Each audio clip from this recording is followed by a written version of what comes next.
Welcome everybody to Young, Gifted and Broke, your guide to navigating the cost of living crisis. We're thrilled that you can join us this snowy lunchtime in London from the heart of the FT's headquarters. This event has been put on by the FT-backed charity Flick, our financial literacy and inclusion campaign.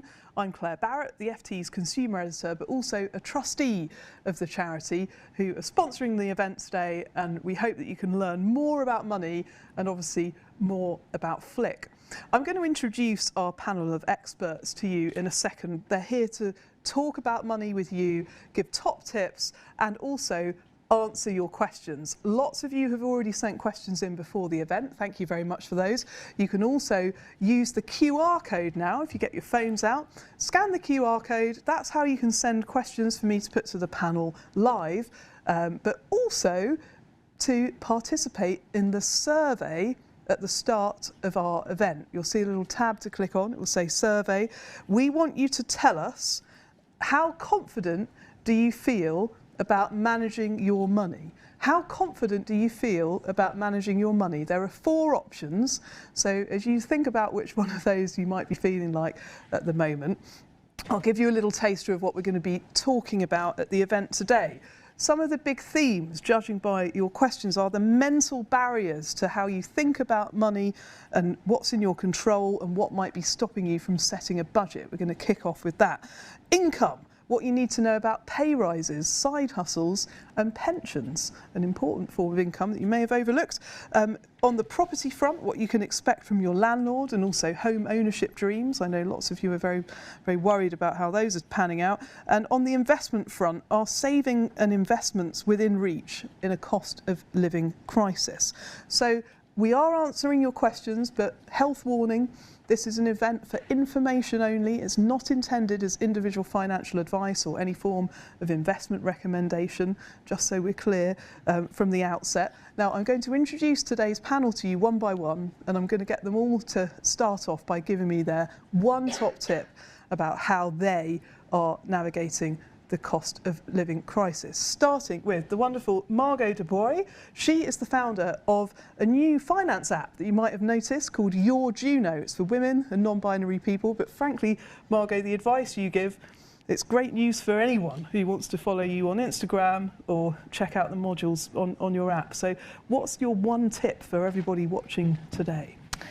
I would say obviously money is tight for most people, so make sure that you're maximizing the money that you can get from your employer.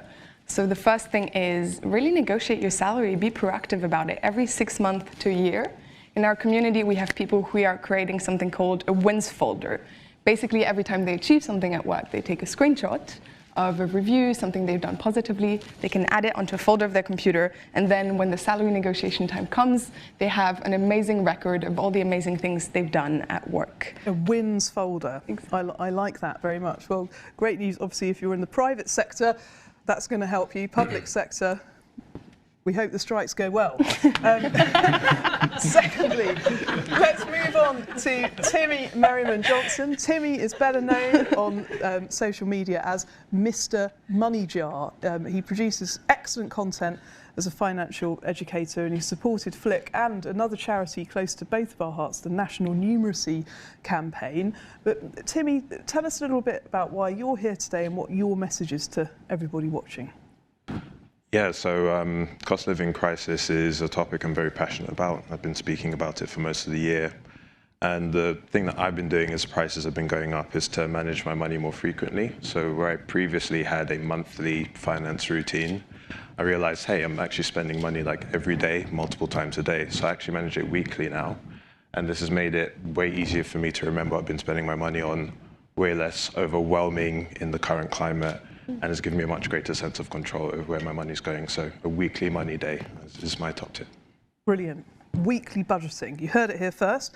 Now, our third guest today is Dan Wilson-Craw. He is the Deputy Director of Generation Rent. Now, Generation Rent, it's a term that's used to describe millennials who can't afford to buy and get on the property ladder. I mean, Dan, the definition of the age group within that generation is definitely widening as more people can't afford to buy. Tell us a little bit about where you're coming from and what your top tip will be in today's session. Absolutely. So Yeah, Generation Rent. Well, we represent all private renters in the UK, and we're getting older as a cohort. So I think the average, millennials are hitting 40 now. So and a lot of them are still renting from a private landlord. And so yeah, the age group that's affected by this is just getting bigger and bigger. My top tip for anyone who's sort of worried about their housing situation is if your landlord is threatening you with a rent increase or an eviction, or even if you come to an end of a fixed term and you feel like you need to move out, you actually don't. You can, basically, as long as your landlord hasn't served a formal notice to move out or a rent increase, then you're still okay. There's still room for negotiation. So I can talk about that a bit more later. Brilliant. We're going to go into more detail about that. We've had lots of questions about people worried about renting. And last but not least, one of our FT columnists is here to join us today. He's frequently a guest on my Money Clinic podcast. Jason Butler, better known on social media as JB the Wealth Man. Tell us a little bit about why you're here today and your top tip for people watching.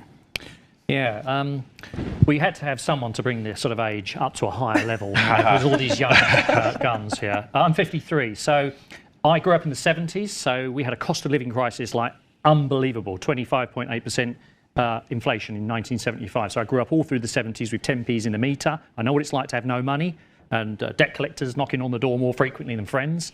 And I also bought my first house in 1989, so I experienced negative equity and doubling of my mortgage payment in the early 90s. So I know what it's like to sort of feel like you've had the rug pulled from under you. My top tip is to work out what job you can afford. And so what do I mean by that? What I mean is rather than say, this is my cost, oh, by the way, I haven't got enough money, say, okay, what does my ideal lifestyle, which includes fun, saving for the future, dealing with the past, day-to-day, whatever it is, and work out what you need to earn from whatever source, what you need, as opposed to what someone's giving you. And then you can work out whether you're in the right job, whether you're in the right sector, whether you should be an entrepreneur, whether you should be doing side hustles, because unless you know what good looks like, it's very difficult to achieve it, rather than just saying, well, you know, it's a big problem. Work out what would an ideal lifestyle look like and what's the cost of it, and what job do you need to have or what income do you need to have to support that? Well, thank you very much for that, Jason. Well, we're going to start with the main takeaway from the questions that you sent us in before the event, which is that lots of you are feeling, unsurprisingly, incredibly anxious about money at the moment. Lots of people saying that they can't bear to watch the news, which is obviously slightly distressing as somebody who is sitting there writing it, but nevertheless you want to stay informed. So I'm going to ask the panel the coping strategies and ways of rethinking budgeting that they would recommend to get through these tough times. Now, Timmy, I'm going to start with you because budgeting, your weekly budgeting system is something that you talked about at the outset of the event. But when it comes to like reducing anxiety, I mean, we should be thinking about money, and we need to be thinking about money, but we don't want to be thinking about it so much that it's affecting our mental health, making us ill. How can we cope? Yeah, the point about the news is like really an apt one, because what I do on social media, I need to stay informed. But it's on the news yesterday, and it was like someone's fallen into a lake, travel chaos, like cost of living crisis and stuff. And I think of like news platforms almost like a supermarket. There's like everything there. We don't need to buy everything, so you just need to get in, find out what you want to find out, and then get out. I also question. This is like my opinion, whether like a crisis lasts for a whole year. Like, is it healthy to be in crisis for this long? So a mindset shift that I've tried to have is to simply tell myself that things are more expensive now than they were last year for a variety of reasons. And then the thing becomes to then adapt to this new situation that we're in. When it comes to budgeting, I've reduced things down to that weekly cycle, and I check all of my balances. I check all of my money in and all of my money out. And this is potentially quite a time-consuming process, but I do use a tool called Money Dashboard Neon. It's free. You can use it on your phone. You can use it on the website, and you link all your bank accounts to it. And it's simply a case of popping in, seeing what's happened over the past week, and then making tweaks and changes for the week ahead. And I find the 7-day period way more manageable than looking back at 30 days of like spending decisions, some of which you may be happy with, some which you may not be happy with. So that's just a bit of what I've been doing. Yeah, it's a great app. We're going to be dropping lots of tips for apps and ways that you can automate your way to better financial health. Margot, but before I ask you to respond, could an FT Live colleague come up and reset the iPad? Because I've unfortunately pressed a button that's made it all go wrong. But tell us about your tips. Yeah, absolutely. So what we're seeing a lot in the community is because budgets are tight, a lot of people are cancelling plans. They can't afford to go out anymore with friends, can't go for dinner. And the problem is, because of the money taboo, people feel too ashamed to say the real reason why they can't go out anymore. And so what we're seeing is not only is there a cost of living crisis, but people are getting more and more isolated and lonely because they can't afford to do the things they love doing anymore. So my biggest tip for your mental health is try to be as honest as possible with your friends. You know, everyone's facing the same crisis, so try to say, I can't afford to do that this month. Can we do something cheaper? Can we stay at our friends' places? So that you don't also become lonely and isolated, because that just adds another layer of stress on top. Yeah, it's a really, really good point, and especially with Christmas coming up. Oh, I've been saying to everyone I know, let's not do gifts. Presents is better than presents with a T. Jason? Yeah, two things. I think I don't like the word budget. I've never budgeted. I hated it, and so I don't budget. I do smart spending. Smart spending is a more sort of the sort of thing that cool people do, whereas budgeting is the kind of thing accountants do, right? And there's nothing wrong with accountants. I've got some as friends. But the point is, smart spending is much more empowering to sort of say, well, I'm actually deciding to direct my money where I want it to go, as opposed to it just coming in and running through the room and going out again. So that's what I would suggest. And the other way to deal with overwhelm and becoming depressed, and I've done some work here with young men in this area, is rather than worrying about what's wrong, and there's always going to be something that's wrong in the world, right? There is always going to be problems. And I'm not decrying or belittling what's currently happening, because it is very frightening for many people.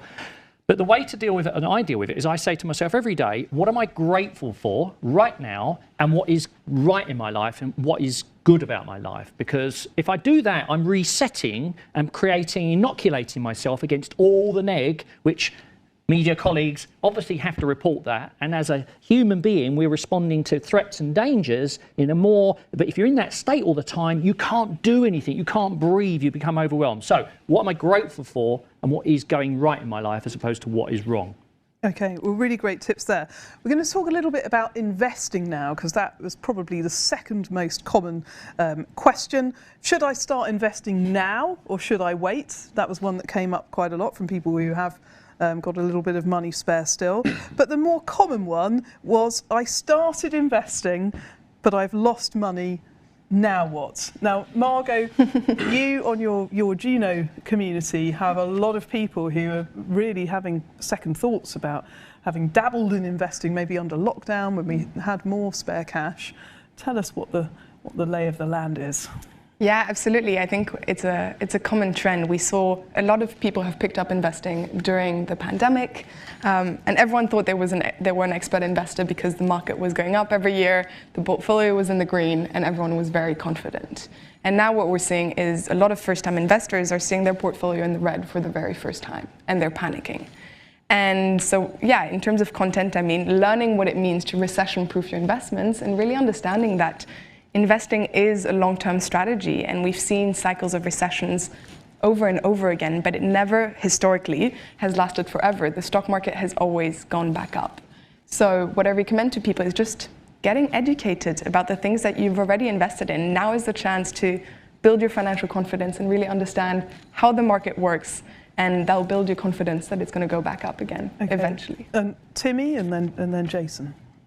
Yeah, I agree with everything Margot's just said. If you look back to the early 20th century, we've actually had a recession at least once every decade, lasting from anywhere from 6 to 18 months. So it's actually quite a regular feature of a modern day economy, and the stock market does recover.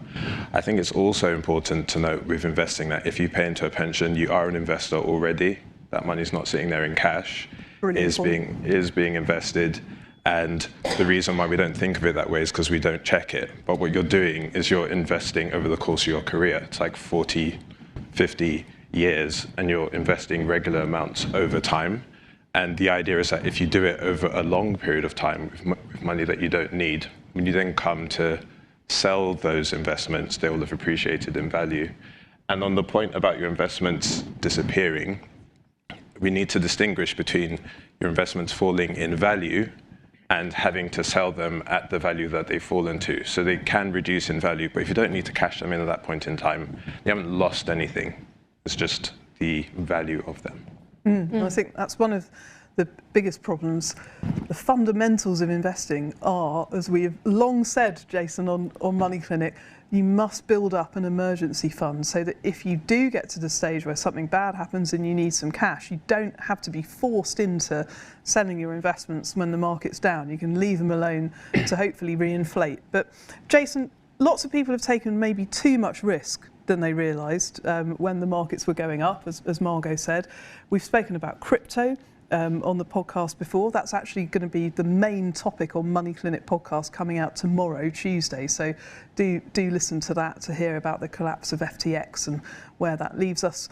But what would your advice, caveated, not individual advice, be for those investors who are thinking, did I really do the right thing here? Yeah, I think it's because, when you're young, you don't really understand the dynamics of what's happening. You hear stories and you hear messages and actually are not always the reality. So I think what you've got to do is you've got to understand there are three types of things you can do. There's savings, which the emergency fund, that's our pot of money that we're not worried about the return, that we can put our hands on and we can turn dramas into mere inconveniences, right? And for most people, you need somewhere between 1 to as much as 12 monthly costs, 12 months of core costs. Whatever suits you, whatever helps you sleep well at night. It could be 1, it could be 12. I like 12, but it's taken me 30 years to get there. That gives me comfort. But equally, just getting $1,000 together could be fine. So that's savings. Then there's investing, which is where we are hopefully investing in real assets, companies and possibly property that produces cash flows and that participates in the capitalism, the economy. Now, we know that it goes up and down. It's like a voting machine in the short run and a weighing machine in the long run. So weighing machine, eventually, dividends, earnings growth and stuff. You capture the returns that are there for the taking. But the problem is it's not certain. And then you've got speculating. And there is nothing wrong with speculating. Speculating is a very low chance of you making a large amount of money and a very high chance of you losing all your money.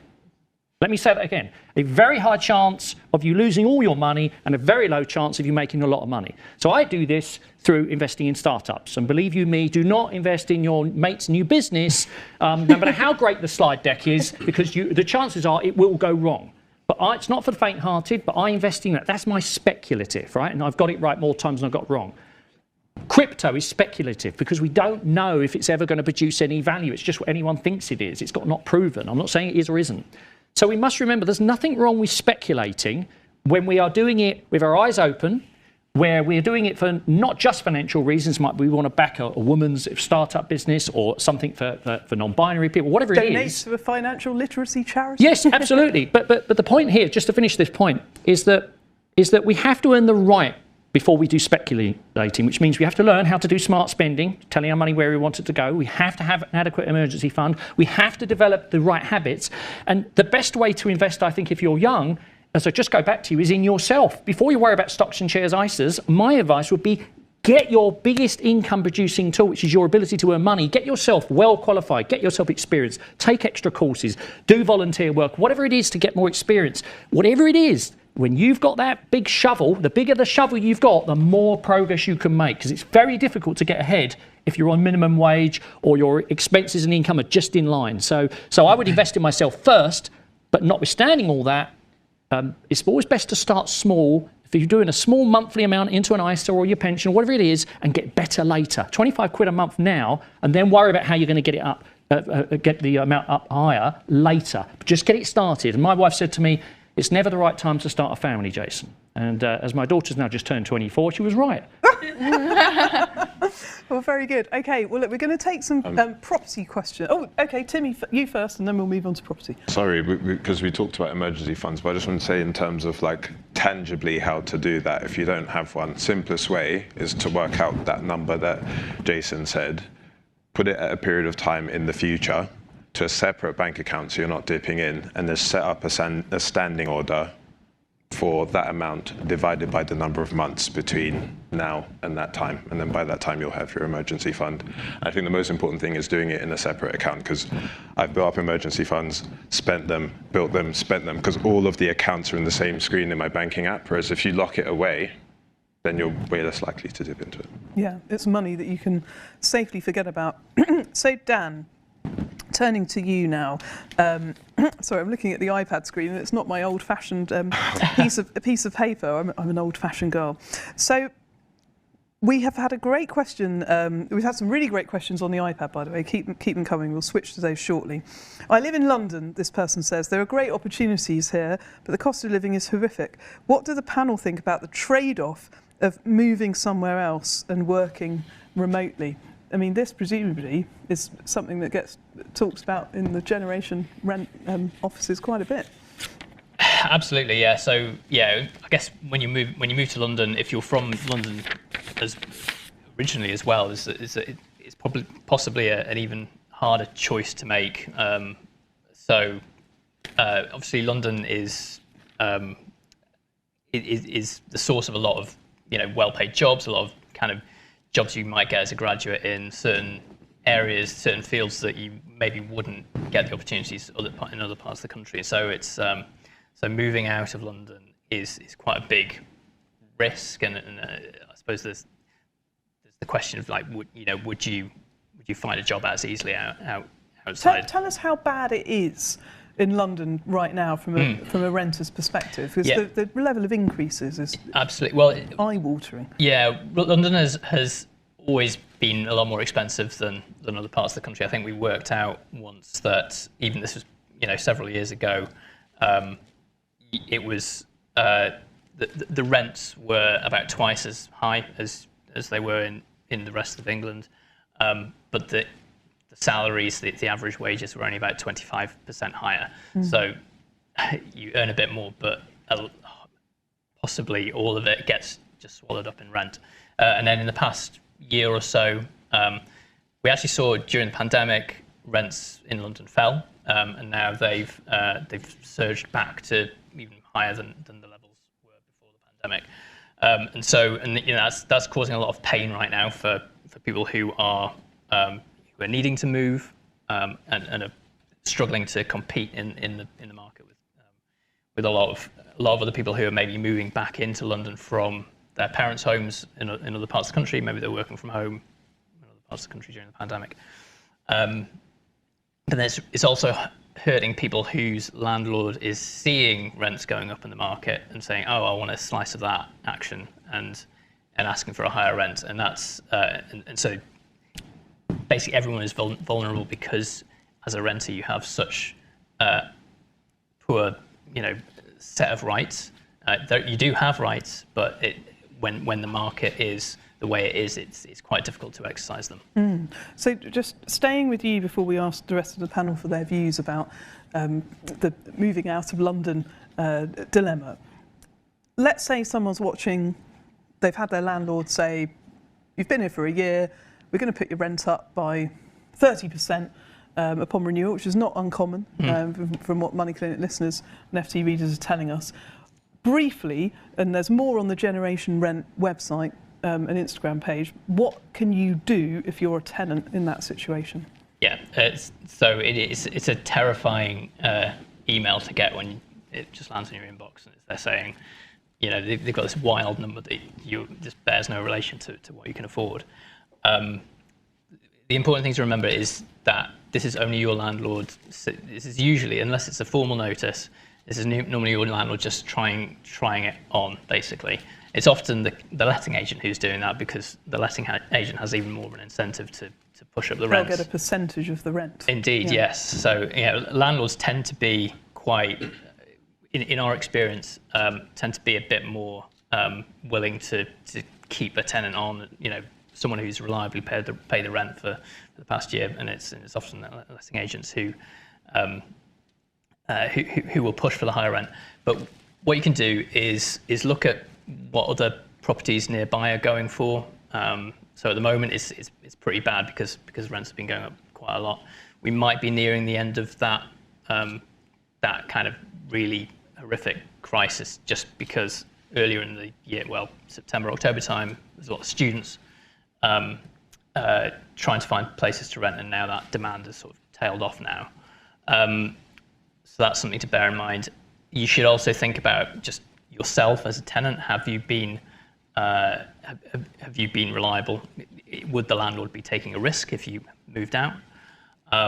You should also just try to understand, is the property you're living in, is it actually decent value, decent quality to be relet? So if there's anything wrong with it, then you can go back to your landlord and say, actually, we don't think this property is worth what you're wanting for it.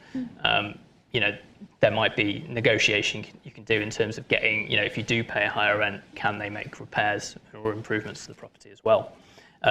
So yeah, there are plenty of ways to negotiate, and it's always worth checking what your position is before just collapsing into a heap of despair.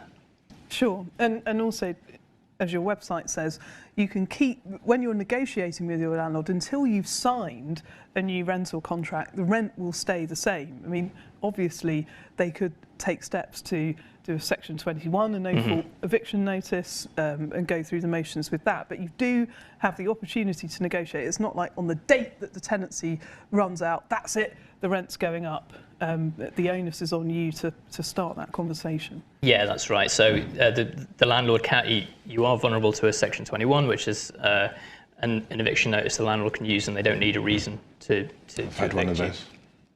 Yeah. And they can also formally raise the rent with a formal notice, but you can challenge that at a tribunal. But that can be it's quite rare, but you still have rights in that situation as well. Sure. Well, Timmy, you have rented for a long time, and you're actually the embodiment of the original question: should I move out of London to save money, live somewhere different? Because you've done just that. Tell us a little bit about that and what advice you would give people watching. Yeah, I'd just like to pick up on what Dan said about the Section 21 notice. So in 2016, I'd been living in a rental property for 3 years with 3 other housemates. I was on lunch break and I got an email from my landlord saying, very sorry, you got 2 months, you have to move out, because we were outside the tenancy, so it's on a rolling monthly contract. So I moved back home, lived with my parents. That worked out for all of 3 months. We won't go into that, but there were many plates washed and lots of vacuuming. And as I was traveling from where my parents lived at the time, which was in Croydon, I paid a little bit of rent to my mum, and I also paid travel. The insight that I learned from moving out, and then after I lived in Croydon, I then moved to Kennington, which was a lot closer to where I worked. And the insight that I got from that period of time is to factor in your travel costs as part of your total cost of living in a given location. It actually turned out to be cheaper for me to live in Kennington and work in Victoria, because I could just walk to work or get the bus, than to live in Croydon, pay a couple £100 of travel card every month, plus have to stand up on the train every day and stuff. So I know that the market is slightly different now, but don't just factor in your rent if you're moving, also factor in the cost of travel, because you're going to have to do that anyway. I have just moved out of London to Brighton. Unfortunately, I cannot recommend that as a cost of living tip, because Brighton's very expensive. But that is just a financial metric. What I have gotten from moving to Brighton is a much slower, much more relaxed, happier pace of life. On a Sunday evening, seemingly everyone in Brighton will just be on the beach watching the sunset, and it's a lot nicer. And I think in times when, I'm not saying this to be a downer, but things are going to take months, if not years, to get better economically, we must prioritize for well-being, happiness, purpose, all of the non-financial metrics that actually make life worth living. Very well answered, Timmy. Thank you very much.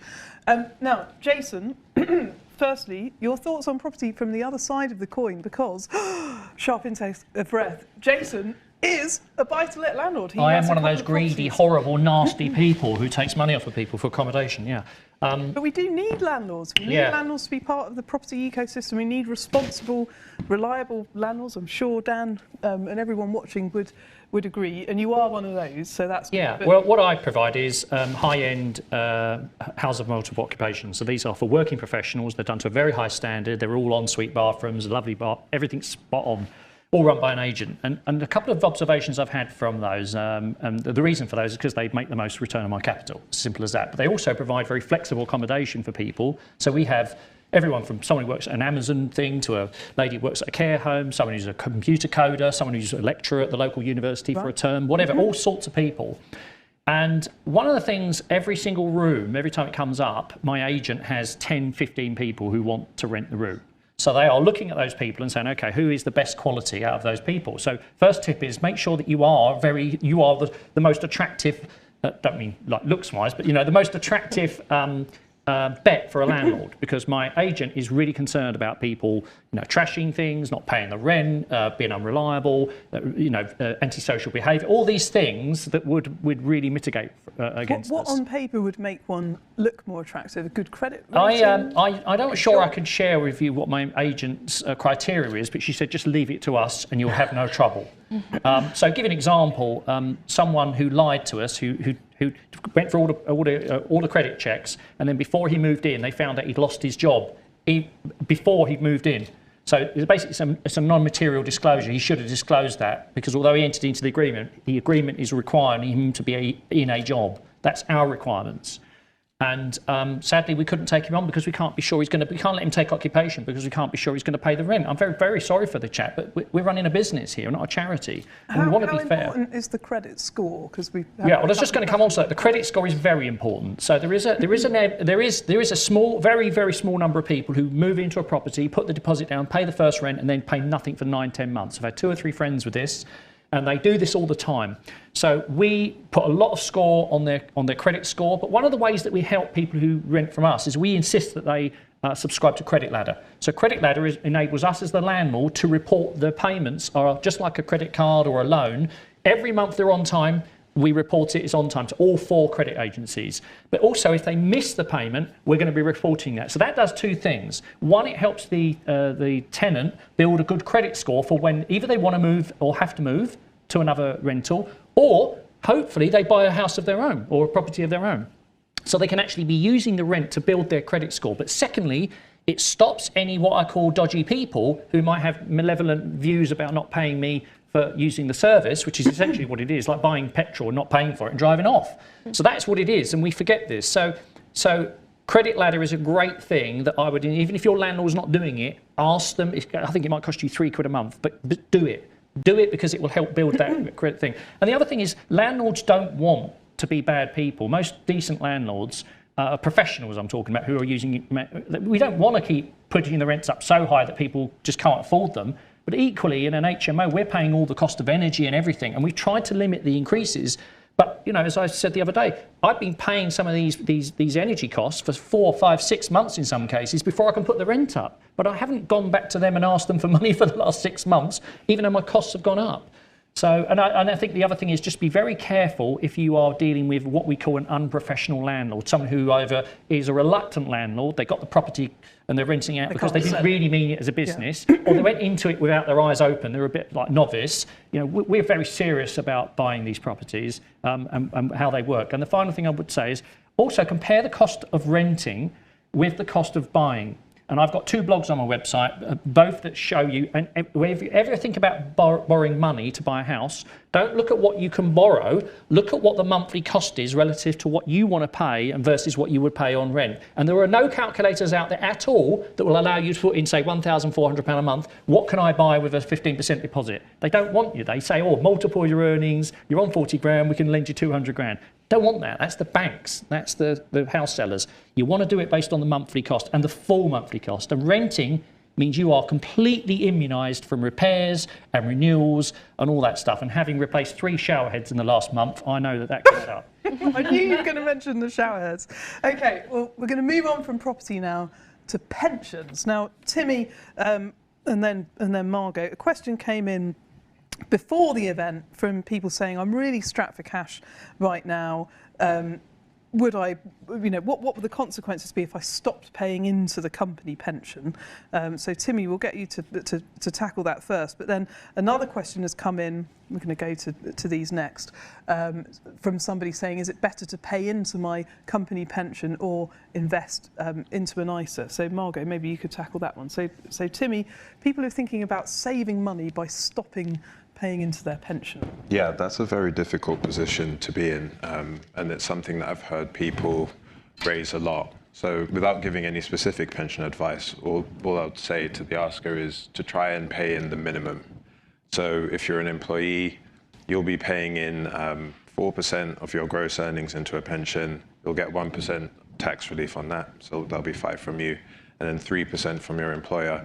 If you pay in that minimum, you'll get that 3% minimum contribution from your employer, and some employers will pay even more. And this is just free money from your company, essentially. It's like getting a free pay rise. And opting out is similarly a pay cut. A pay cut. And actually, something I was speaking to my cousin the other day, and we were talking about like the tax band freezes. And one of the things you can do to like mitigate paying more tax, and it's like a perfectly allowed legal way to do this, is just to increase your pension contributions. We all have a £40,000 per tax year pension allowance that you can just save money into and get tax relief on top of. But I don't want to trivialize the asker's like issue. If you're considering like cutting off your pension, then that means that you're in quite a bit of financial difficulty. But do try to pay in the minimum if you can, would be my... I mean, if you're in a really bad place and it's the only way that you can free up some cash to pay down very expensive debt or temporarily stop your contributions, I think everyone on the panel agree it's not a nice lever to have to pull, but as a last resort, it is something that you can do. I would say for me, the most important thing is restarting those contributions as soon as you can. If you can do what Timmy says and drop them down to a lower level, that's one way of dealing with it. If you do have to stop, then don't forget to start again. Now, Margot, the second question that we had come in, which is all about investing into a company pension versus investing into a stocks and shares ISA, it comes back to your point at the beginning about that free money that we can get from our employers. Absolutely. So we usually recommend a 3-steps checklist before people start investing on their own. The first one, as you mentioned, is get out of high interest debt. So that is consumer debt. It's not your student debt and it's not your mortgage, because those fall into a different category of debt. The second one is build an emergency fund. So you don't want to start investing on your own before you have that emergency fund. And the third one is max out your employer contribution, the free money, as you mentioned. Now, once you've done those 3 steps and you feel comfortable starting to invest in the stock market, I really recommend starting first with educating yourself on what is out there. Don't go blind, because fees matter a lot when it comes to investing, and some of the platforms that kind of prey on beginners actually charge quite high fees. So you can get educated. It's really not as difficult as it's made out to be. In a few hours, you can learn everything you need to know about passive investing, and you'll be saving a lot of money on fees and making much more confident investment decisions. A great answer. Now, slightly different way of asking this either-or question, which I'm going to put to Jason. Is it better to invest in your stocks and shares ISA with any spare money that you've got to hand, or pay off your mortgage? Question from a property owner. I don't think it's either or. I think it very much depends on your preferences. So if I was being pragmatic, I'd say do both. Pay a little bit off your mortgage and invest regularly into a global equity index fund. Not a recommendation. So, because that's just a no-brainer. You're going to get the market return and you're not going to overpay for it, right? Okay. However, having paid off my own mortgage, and I'm not saying it's a brag, because it was massive at one stage, well, for me it was, there was a lot of peace to saying to my wife, we have now paid off the mortgage. It wasn't a financial thing. All my financial advisor friends said, "Yeah, you're silly. You could have a big mortgage at the time, 2%, and have it against your property, invest it." And I said, "Yeah, I know I can do that." But for me, it was a big sense of achievement to say we own all of our house. No one can ever take it away from us unless we don't pay the community charge and they take us to court. But it's ours. And if we do need to downscale, we can. We don't owe anyone anything. When you've got no payments going out, you can then invest. So, but equally, over the years, I did invest in stocks and shares ISAs. Very simple, do it and forget it. And it got to a stage when every time I had lumps of money, I decided between paying down the mortgage and paying off thing. Because what you've got to remember, when interest rates are very low, keep investing makes more sense than paying off the mortgage. But now we're going back to what we call the real world of true cost of money. And money will probably be about 5% return, 5% annual. You need to earn a sort of 8 to 9% depending on your tax bracket or whether you're using a tax shelter. Risky investment or an uncertain investment, let's put it this way, we don't know the returns of equity over the next 10, 15, 20 years. They might be negative, they could be minus, they could be positive, who knows? So as we're moving into a period where we have higher cost of borrowing, particularly on mortgages, overpaying mortgages, whether that's regular or one-off amounts that come in, starts to become more attractive than investing in the stock market. I'm not saying don't do it. I'm just saying it becomes more. And the other thing is, if we have a period of property stagnation, even if there's not a fall, it's quite nice to be able to get your loan to value down. So the best deals, if you go on moneyfacts.co.uk, you can see all the best deals with people who've got a 40% deposit or 60% loan to value. Some of the better deals, 75%. So the more equity you can build into your property, perhaps that could be a strategy for when you come up for renewal. If you can get yourself below have more than 25% equity for when you come up to it, that might make sense. Either by putting the money aside in cash and then using it to lump it down, or overpaying as you go. Or you might want to think, well, okay, put some of that in a stocks and shares ISA and then might want to take some of that out, but there could be a chance that that's fallen in value in the next 3 or 4 years. So I think everyone's different, but things are changing. Okay, interesting things there. If you don't own a property yet, hopefully that's a useful thought for you to have in the future. While we're on the subject of interest rates, which could go up again this week, really good question has come in about why haven't savings rates, interest rates on savings accounts gone up as much, and where can I get the best deal? Timmy, are you aware of where the best deals are currently as we speak? About 5%, I think you can get on regular savers. And some you can get 7. Oh, yeah, First Direct. Tell us more. First Direct. Yeah, so First Direct. I've actually started to see more and more banks say that savings rates are going up, but savings rates generally will never be as high as the equivalent rates on consumer debt.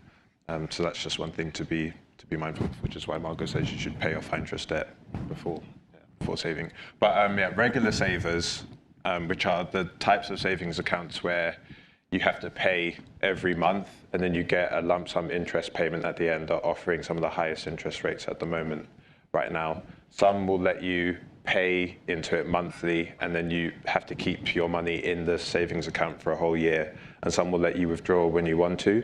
Just figure that out for yourself, because I opened a First Direct regular saver and then wanted to withdraw my money and they were like, you have to close it.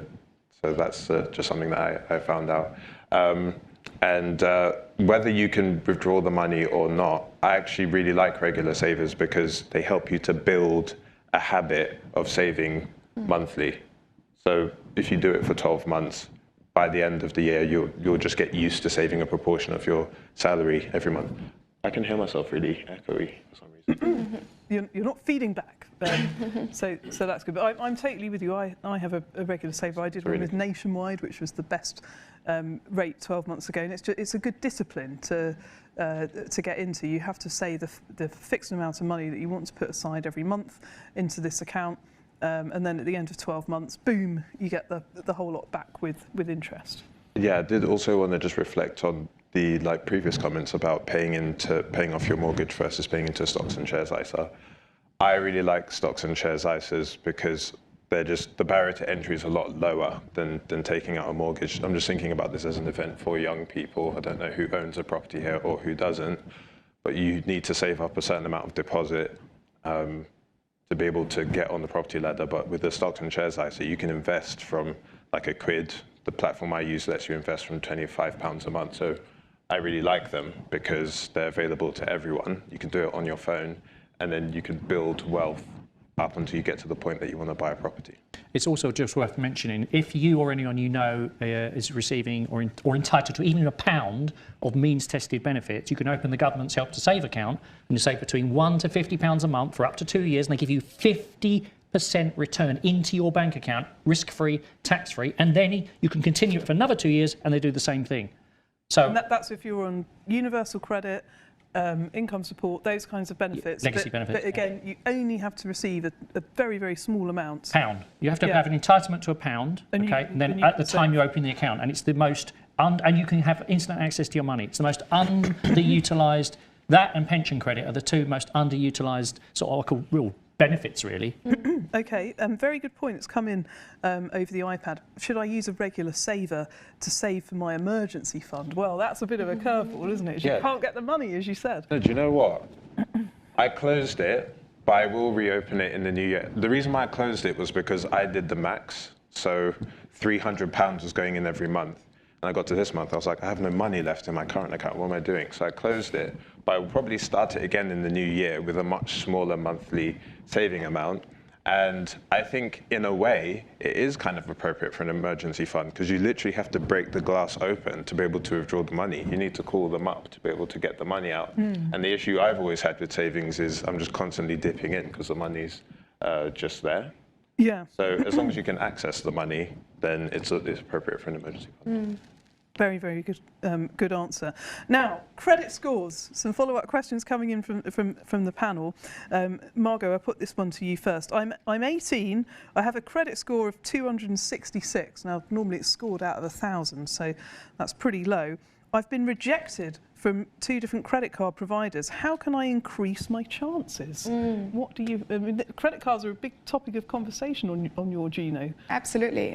So the first piece of advice, as Jason said, is you're already paying a rent payment if you are renting a home. So make sure to report those rent payments to the credit rating agency. You can use that will build up your people say you have a thin file.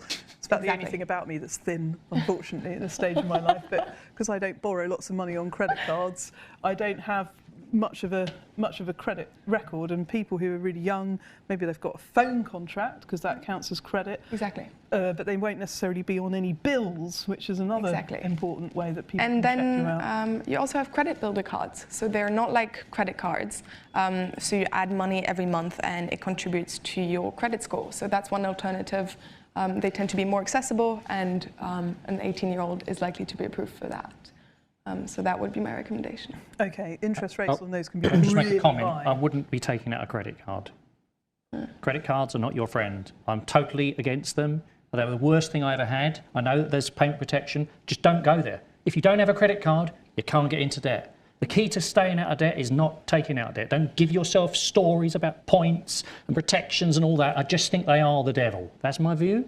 But, you know, I learned a lot hard And way. also, very, very good person to follow on Instagram. She's going to be on our podcast for New Year's Eve. Is Debt Camel, a blogger called Sarah Williams. Absolutely spot on.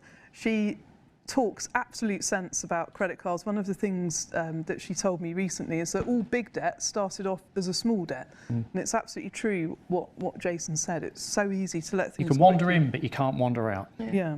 Now, another question related to debt and spending. How worried should we be about the rise in buy now, pay later services like Klarna, and particularly how they target young people? Now, who would like to go first on this one? I'm happy to go on that one because I think Okay. there's a gender aspect as well for buy now, pay later, which predominantly targets women in the pastel pink color. So yeah, I think it's a real issue because it's made debt trendy, and it's made, you know, they partner with the big fast fashion brands and they try to make debt cool for young people. And it's really tempting, especially doing So Christmas tempting. shopping online. This thing is £60 or pay in 3, £20, and you it's immediately quicker. think it's £20. But Exactly. yeah. Exactly. So I would absolutely say, you know, be super careful with buy now, pay later. The same way you can kind of wander in very easily into buy now, pay later, and then forget how much debt you've already, you know, ranked up on those platforms. So if you can avoid at all cost buy now, pay later. Yeah. Timmy and Jason, anything to add on buy I now, think pay later? the point I just want to make is it's so easy to let payments, monthly payments, creep into your life. Because either so you're believing a story, or you think it's convenient, or it's just simple or easier. It is easier to check out on Klarna actually than it is to buy it direct. Step Change guy even agreed he thought it was quite useful for some people on Moneybox on Saturday. It's unbelievable. But the point here is that remember, every time you let a monthly payment into your life, you are reducing flexibility, the ability to create wealth, the ability to build savings, the ability to do the job that you want as opposed to what you need to have. So remember, it's so easy to let the payments in, and it's a bit like letting a thief in the back door of your house. You know, eventually you don't realise stuff's going missing, but eventually your whole house is empty. Right, Timmy, Yeah, can I say a couple? Yeah. please do.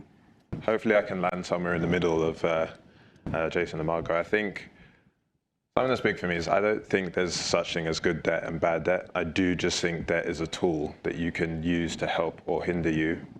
I don't have anything against credit cards, although I do understand the points that you're making, Jason.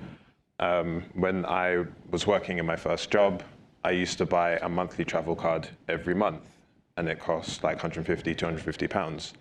It got to the start of the year, I took out a credit card, I paid for an annual credit card, and then I paid off the credit card 0% and paid off the credit card every month. So I had an extra annual season ticket. Annual season Yeah. ticket. So I had an extra £100 every month because it's cheaper to pay annually than monthly. So that's a useful use of debt, and I don't think there's anything wrong with that. I think the general principle when it comes to debt is having as close to 100% debt cover as you possibly can. So that means that you're using the credit card or whatever the service is, but you actually have the money in cash already. So if anyone was to ask you to pay off that debt in full at any point, you could do that, and you're simply doing it to manage your cash flow, like I did with the travel card example. I think there's nothing wrong with that. No, it's a really great point of view. The only thing I would add to that is that if you do take out any form of debt, whether it's a 0% card, we've had a few questions come in about those, have a plan of how you're going to pay it off. I used a 0% card years ago to do up my kitchen rather than take out a bank loan. It was a very cost-efficient way of doing it. But as soon as I got the card, I cut it up, sellotaped it to the page of the first statement, and worked out how much every month until the 0% period ran out I would have to pay back. So like Timmy says, you can use credit cards as a tool, but you've got to be really careful with debt. As Martin Lewis says, it's like playing with fire. It's useful, but it can burn you. Now, we've got a few minutes left to go. Panel, I'm going to give you a question to be thinking about. Claire, says this person, love the pod. Guaranteed to get your question answered if you say it. Like, do the panel have any money rules they try and live by? So be thinking about that as we go through a couple of other questions. It's a bit of a tough one. Now, recommendations for young people to learn more about money and investing. I've had about 3 or 4 different questions about this. FT.com/Flick, the charity, FLIC, has all of the articles that the FT has published about financial literacy and these kinds of topics for free, which you can read. Obviously, you can watch the Money Clinic podcast. A couple of you have been saying, what was the name of the financial app that Timmy mentioned earlier on? It was Money Dashboard Neon, which is a way of using open banking, where you share different pieces of financial information from different accounts with regulated firms. Some people feel a bit funny about sharing their financial information. Other people can see that actually it gives them back a benefit and it is all regulated.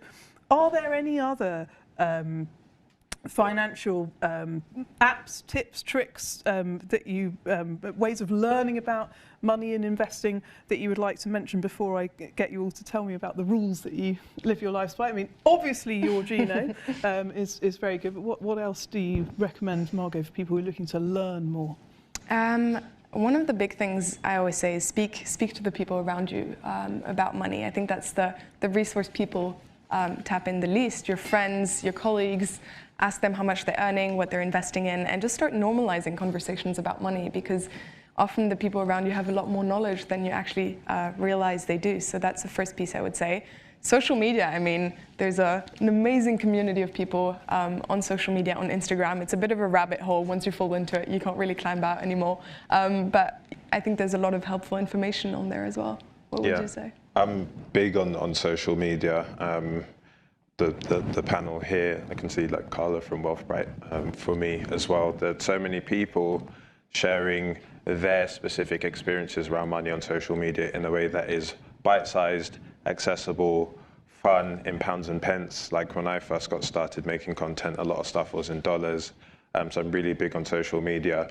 And also, not saying this because I'm sat on the stage, but also the FT. So I subscribe to the FT. I find it a great publication to read if you just want news, if you don't want any sensational stuff or any... We have no sidebar of shame. Yeah.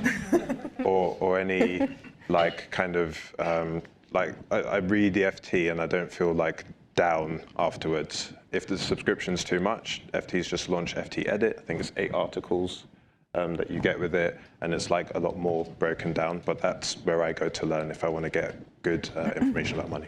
Well, thanks for that, Timmy. Dan, what would you recommend for people who want to learn more about property? I mean, obviously your website is a great port of call. Shelter, also very, very useful. Template letters on there I was helping somebody with at the weekend. What else would you recommend? I think if you're at some point you're planning to buy a house, one of the things that would probably be helpful to do, and maybe you're at a point now where you have built up enough savings, speak to a mortgage broker, because they're more like, they're the sort of person who would know where the deals are to buy, you know, to get a mortgage, what you could afford, what you're likely to be loaned. I suppose another thing I would just mention, I mean, we've got this on our website, but I know at the moment energy costs are, you know, record levels. They're going to go higher in the spring when the cap, the current support package expires. Yes. If you're not already doing this and you actually have, some people don't have control over the boilers or anything like that in their home, but if you do, make sure your flow temperatures reduced, because I did it. This is just me speaking as a punter, but it really cuts your energy use, and kind of try and find ways of sort of basically reducing anything that creates heat in your home. Like an oven is really inefficient, and that's one of those things that can be can add to your energy bills. Sure, great, thanks for that. So Jason, your tips on places that people can go to find out more information about money, about investing. I mean, you've got some great resources. Yeah, well, there's lots of resources. I'm always asked this, and it's very difficult to sort of say what I think people should do, because I actually think that there's no one source of truth. So there's two things I would recommend. First of all, don't believe everything you hear from one person, even me, right? So think for yourself. So canvass opinion, knowledge, experience, apps, online resources, influencers, whoever they are, but do put some time, put as much time into exposing yourself to people who have some wisdom, knowledge or experience, okay? And then make your own decisions, okay? Because their situation won't be the same as yours. They might have different values, come from a different perspective. And the second thing I think you can do, and I sort of, this is when I really got ahead financially, because I was a train wreck when I was 20, I up to my what's in debt and what have you, was I got a mentor. So if you have a money mentor, and it doesn't have to be someone who's alive, it could be someone who's dead, it could be someone you know or you don't know, it could be someone you, whatever. But once I picked out a couple of money mentors, people who were exhibiting their behaviours, the routines, the characteristics, the mindset. Something to aspire to. Yeah, and it's a bit like when I used to do running, I used to do triathlons, and I used to look at the group ahead of me on the run, which is the last part of a triathlon, and I'd say, can I get to that little group there, just ahead of me? Not the race winners. And then I'd get to them about 100 metres. Then I'd say, oh, there's another group. Can I get to them? And before you know it, on the last K, I could see the race winners were in the distance, miles ahead of me, but almost there. And so having a mentor is someone like, could I get there? As opposed to comparing yourself with someone and defining your success based on your bank balance or lack thereof, because your net worth is not your network. Not your self-worth. And I think who you have in your life and who you help in life and how you connect with others is the key to getting through this cost of living crisis. Because look, no one else has got this figured out any more than you, and we are human and we don't make logical decisions. So get yourself a mentor of someone who is kind of in a little bit ahead of you where you could be, who you think, I would like to be like them. And my one was Warren Buffett, or it is Warren Buffett, not because he's one of the richest people in the world, but because he's lived in the same house for 50 odd years. He was married to the same lady until sadly she died. And he really puts a lot of focus on his human relations and doing what you love. Brilliant. And his investment letters that he writes to Berkshire Hathaway shareholders are another really good way of learning more about investing money and life in general. So we're going to wrap up with the final question that came in over the iPad about the panel's rules, money rules that they try and live their life by. I'm going to start off with me very briefly. My top tip, which I reveal in my forthcoming book, What They Don't Teach You About Money, is called the Sort It Out on Sunday system. Now, I think a lot of needless spending happens because we're not organised and we're not well planned. I missed one of my A-level exams at the age of 18 because I was not organised, and that was like a turning point in my life. I became much more organised after that. Fortunately, still managed to get into university, otherwise I wouldn't be sitting here today. So on Sunday, I make a point of going through my diary. I still have a paper diary. It's got a financial to-do list at the back with things for me to tick off because I like to have a visual record of what I'm doing. I work out what days I need to be in the office, what days I can work from home, thoughts about what me and my husband are going to eat. Will we need to do a weekly shop? Can we get away with doing a top-up shop? Just thinking about all of these things in advance. We're really sad. We still take a little packed lunch into work. Today I didn't because I knew that there were going to be free sandwiches next door. But it's all about thinking ahead. Even if you can save a few pounds a day by being strategic, being able to get into the office by 10:30 so that you don't have to pay for peak travel, all of those little savings over the course of the week add up, and it helps you week by week, like Timmy was saying with his budgeting system. It helps you to think about the bigger picture more if you've got the smaller picture down pat. But Margot, what would your money rule that you live your life by be? I think something that we haven't spoken at all about today is money in relationships, and it's something we're seeing a lot in the community. Women who are losing their financial independence to a partner and then find themselves in really tricky situations after. So to have a little bit of a catchy, cheesy phrase, a man is not a plan, I would say. I've heard Jason say that before. Money rule to live by. No matter how committed the relationship, make sure to have an emergency fund on the side and to always keep the knowledge of what's happening with your finances, even if you're managing them as a couple, so that you can have an exit strategy if you need. Great, and just to add, I think that's great advice for anyone who's watching, whether you're a man, a woman, gay, straight, whatever. Always have your own sense of your own money and your own financial independence. It's absolutely crucial. Put on your own oxygen mask first. Timmy, what would your money rule to live your life by be? I think mine is that not all returns are financial. So lots of tips have been shared today about like pensions and saving up emergency fund and managing debt. Do all that. Make sure that you can pay for your living costs, your rent and your bills and stuff. But for goodness sake, spend money on things that bring you joy, spend money on your health, spend money on things that make the world a better place, particularly over the coming months and years, because we're going to need it. Really good. Like the sentiment of that. Dan, your money rule you live your life by? I've been thinking about, I wouldn't call myself a sort of money expert or anything like that. But just thinking back as to what has served me well, and it's learning how to cook. Great. And it's because I think I was thinking this was probably about 10 years ago. I just remember going into work, everyone was going off to Pret and stuff. I had a Tupperware full of coq au vin that I'd cooked. Brilliant. And I was like, this is messy as hell, but anyway, it tastes good. I'm really glad I learned how to do it. No, I think that's great. I'm a big advocate of that. And Jason, money rules that you live your life by? Yeah, I just don't give money too much power over my life.